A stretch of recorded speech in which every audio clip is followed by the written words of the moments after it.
Hello there, my name's Graham Kinnear and I run Graham Kinnear Property Consultant. We're a building surveying firm based in East Kent. And today I want to talk a little bit about the EPCs, and in particular following the recent change in the legislation whereby you're no longer allowed to let property that's got a Band F or Band G rating. And it's important therefore to ensure that the score that your property receives is as high as possible. And the purpose of this video is to just give you some tips in terms of how you can ensure that this is the case.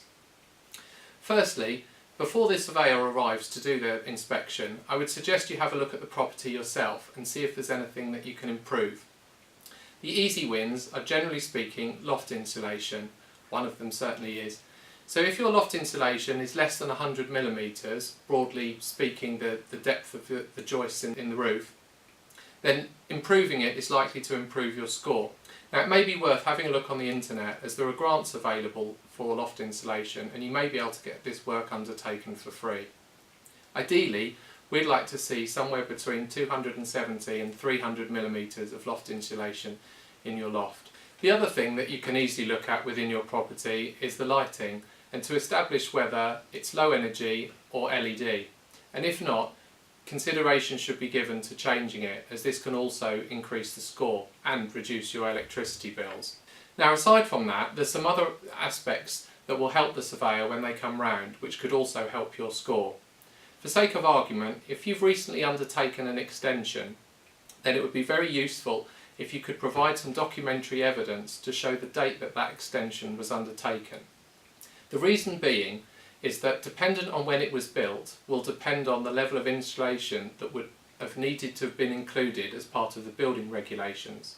So for sake of argument, if you have a building that was built in, say, 1900, and you have an extension on the back of that that was built in the mid-70s, then the extension at the back will have a degree of insulation that the main building will not. In the event that the surveyor is unable to determine the exact date of the extension, whilst it obviously isn't original to the building, they are obliged to assume that it was constructed at the same time as the building itself, which will lead to a lower score than would otherwise be the case. So if you have some documentary evidence, be sure to have it available when the surveyor makes his visit. Similarly, if you've had cavity wall insulation installed, then you will probably have an installation certificate, and this could also be useful for the surveyor. Whilst a trained surveyor will normally be able to identify cavity wall insulation without such documentary evidence, as it's normal that you'll be able to see the holes where it's been drilled in on the external of the building, this is not always the case, particularly for those buildings that are rendered and painted and where redecoration has taken place subsequent to the installation being installed. And so therefore, if you've got documents to this effect, they would be helpful.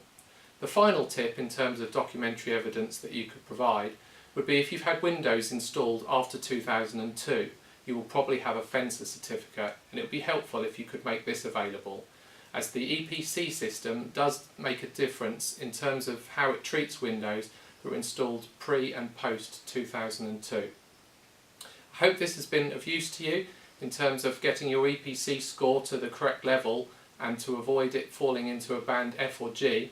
If you've got any questions at all about EPCs, the process that's used to create them, or you would like us to undertake some EPCs for you, then please get in touch. Thank you.